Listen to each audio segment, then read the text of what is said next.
Hozirdan bizga obuna va laykni bosib qo'ying. Va siz keyingi videolarni o'tkazib yubormaysiz.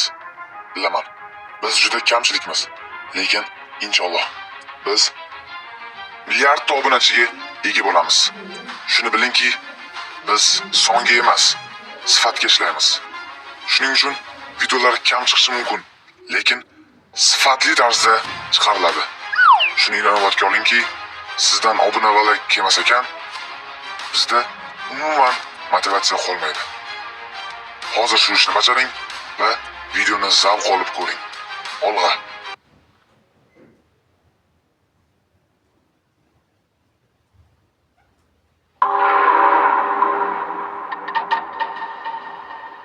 Aytgancha, obunachilar shamollaganim bois kamchiliklardan uzr so'raymiz.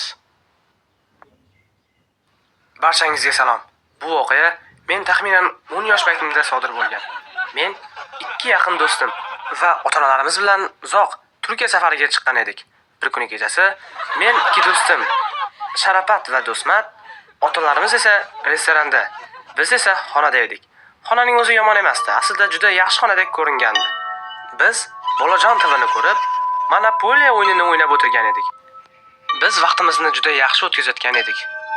Ammo o'sha kechasi birda sodir bo'lgan voqea hali ham xayolimdan umuman o'chmaydi.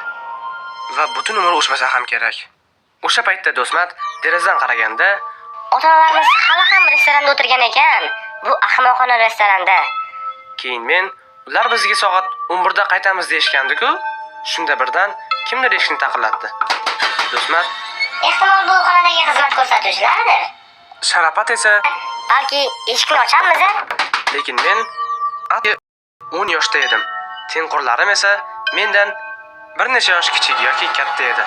Shunday qilib, biz xonada deyarli umuman himoyasiz edik.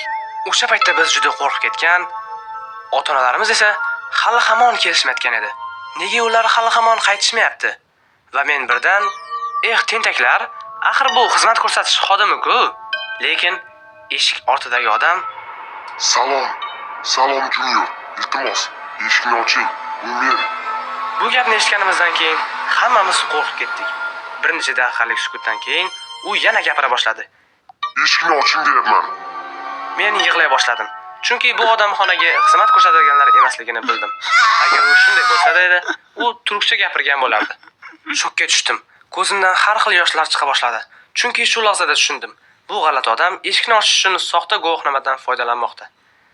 Men boshqa bolalarni Xizmatingizda Otabek. Otabek. Eshikni ichkaridan qulfladik. Yaxshiyamki u odam bizni ishlab oldi. Va o'shanda Sharapat Senda telefon bor.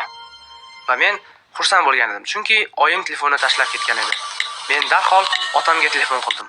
Telefon qilar ekanman, men jon holatda ota-onamga bo'lgan barcha voqealarni aytib berdim. Ular tezda kelishib, atrofni qarashdi.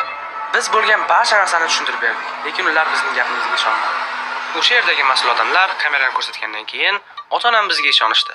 Bu odam bizni bir necha kun kuzatgan edi. Politsiya uni ushlagandan keyin ma'lum bo'ldiki, u odam har xil bolalarni zo'rlab, yomon ishlar qilar ekan. Yaxshiyamki o'sha paytda boshqa xonaga o'tganimiz. Aks holda bu voqeani umuman gapirmagan bo'lardim.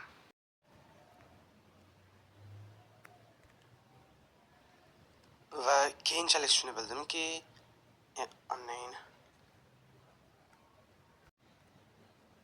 men buni ko'rar ekanman. To'xtanglar. Sizlarni qaranglar. Sharapat, Do'smat. Oti Junior emas-ku, uni Junior deb chaqirgan tushunmadim.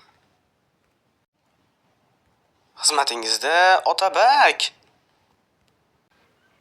Obunachilar, agarda shu videoga 600 dan ko'p like va kommentariyada meni qo'llab-quvvatlasangiz, albatta bilasiz, bu men uchun katta motivatsiya. Shuni bilingki, bu hikoyaning ikkinchi qismi ham mavjud. Ha, siz to'g'ri eshitdingiz, ikkinchi qismi ham bor. Ikkinchi qismi bundan ham zo'r qilib ishlangan. 600 lakdan oshsa, men ikkinchi qismini tezroq chiqarishga harakat qilaman.